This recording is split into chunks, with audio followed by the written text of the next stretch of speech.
বেহাল রাস্তায় ধান চারা দুর্ভোগে ক্ষুব্ধ গ্রামবাসীদের অভিনব প্রতিবাদ। মালদহ জেলার রতুয়া 1 ব্লকের শামসি গ্রাম পঞ্চায়েতের অন্তর্গত পিণ্ডলতলা দক্ষিণ পাড়ার রাস্তাটি দীর্ঘদিন ধরেই বেহাল অবস্থায় রয়েছে।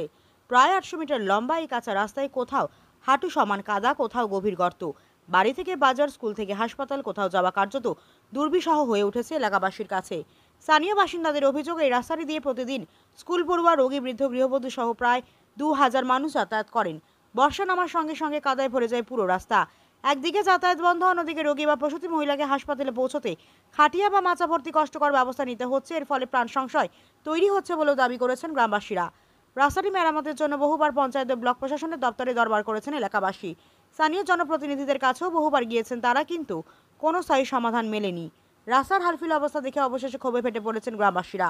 সোমবার তারা অভিনব প্রতিবাদে সামিল হন। দুর্দশাগ্রস্ত রাস্তায় প্রতীকীভাবে ধান চারা রোপণ করে প্রশাসনের দৃষ্টি আকর্ষণের চেষ্টা করেন। তাদের স্লোগান, রাস্তা যদি না হয় তবে ধানই ফলাবো। প্রতিবাদের ছবি ছড়িয়ে পড়তেই শুরু হয়েছে রাজনৈতিক চাপানোতর। শাসক দলের দাবি, রাস্তাটি পঞ্চায়েতের তহবিল দিয়ে মেরামতের পরিকল্পনা রয়েছে। বর্ষা কেটে গেলে কাজ শুরু হবে, তবে বিরোধীদের অভিযোগ, পরিকল্পনার নামে বছরের পর বছর খুঁড়িয়ে চলেছে প্রশাসন। হচ্ছে না, রাস্তা অনেক নেতা আইলো, প্রতিশ্রুতি দিচ্ছে, কিন্তু হচ্ছে না। ভোট পার হয়ে যা দেখা হচ্ছে না। এরকম রাস্তার কন্ডিশন, আমরা চলাচল করতে পারছি না। স্কুলে ছাত্রছাত্রী পড়িতে যেতে পারছে না। পাশে মসজিদ আছে, মসজিদে নামাজ পড়তে যেতে পারছে না এই রাস্তার কারণে। এখন যদি একটা ডেলিভারি হচ্ছে তো খাটলাতে করে নিয়ে যায়, রোড নিয়ে যেতে হচ্ছে। একটা কোনো দুর্ঘটনা হচ্ছে, আমরা তাড়াতাড়ি প্রস্তাব নিতে পারছি না। এখন কি চাইছে?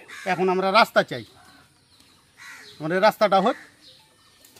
বড় বড় নেতারা আসছে, দেখে গেছে, ফজলুদ্দি, ফান্টুস, হারুন সবাই দেখে গেছে। কেউ কিছু বলছে না? কেউ দেখে গেছে রাস্তা। পঞ্চায়েতের এখানে 2-4 গাড়ি মাটি ফেলে চলে গেল। 41,000 টাকা বাজেট পাস করে নিল। 10 গাড়ি মাটি ফেলেছে, 41,000 টাকা বাজেট পাস হয়ে কন্ডিশন। 800 মিটার, প্রায় 2000 লোক চলাচল আছে। আর এই প্রায় 200 ঘরের বসিন্দা আছে আমরা। বাটনা এই রাস্তাটা চলে গেল আনারুতে, এই আমসিংহিতে যে উঠলো, এদিকে যে পিলনতলা দিয়ে ভগনপুর গেল।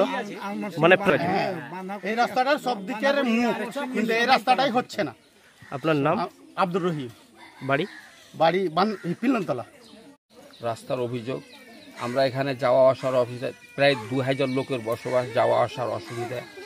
স্কুলের ছাত্রছাত্রীরা যেতে পারছে না। ডেলিভারি পেশেন্ট যদি হয় তাকে খাটলিতে করে এখান থেকে নিয়ে যেতে হয় ঘাড়ে করে। কোনো অসুস্থ লোক যেতে পারে না।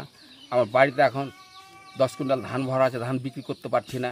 পাইকার ডাকছে, পাইকার বলছে না ভাই, রোডে যদি পৌঁছাতে পারে তো নেবো না। ধান বিক্রি করার অভাবে পাইকারকে পয়সা দিতে পারিনি। স্কুলে ছাত্রছাত্রীরা স্কুল যেতে পারছে না। অনেকদিন হয়তো বর্ষার জন্য স্কুল যাচ্ছে না, স্কুল গাভী হচ্ছে। কোথায় এটা? 800 মিটার রাস্তা, মালদা ডিস্ট্রিক্ট, দক্ষিণ পাড়া, পিণ্ডলতলা দক্ষিণ পাড়া।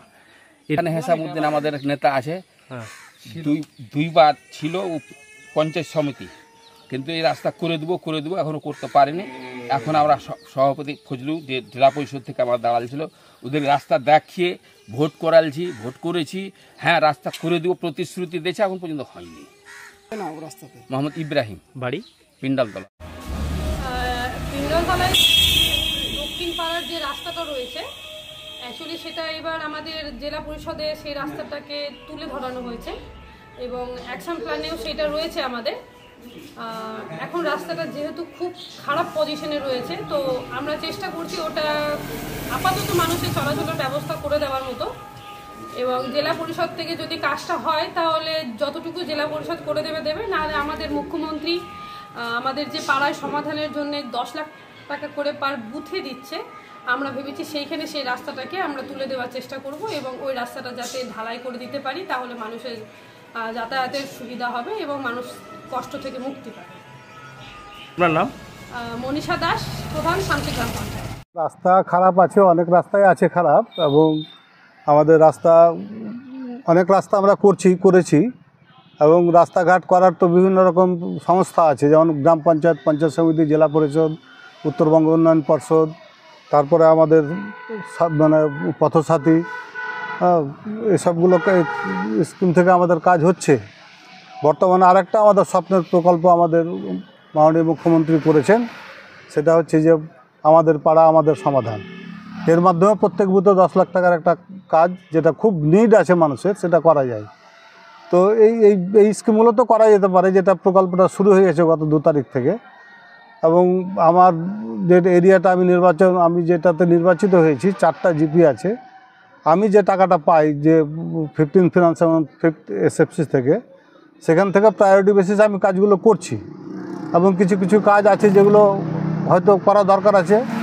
আমার আগামী 3টা বছর মেয়াদ আছে, আমি 3 বছরের মধ্যে আশা করছি মানুষের সব সমস্যার সমাধান হয়ে যাবে রাস্তাঘাটের। তবে এখন যেটা প্রকল্প চলছে, আমি তাদেরকে বলবো যে এই স্কিমে আমাদের পাড়া আমাদের সমাধান, এই প্রকল্পতে তারা প্রস্তাবটা রাখুক, সবাই একমত হয়ে, তাহলে আমার মনে হয় সুবিধা হবে। এবং আমরা পরবর্তীতে রাস্তাটা ধরবো, যেটা মানুষের প্রয়োজন আছে আমি জানি, আমি দেখেছি সব রাস্তায় আমার দেখা আছে আর কি। চেষ্টা করব যত তাড়াতাড়ি করা যায় আর কি।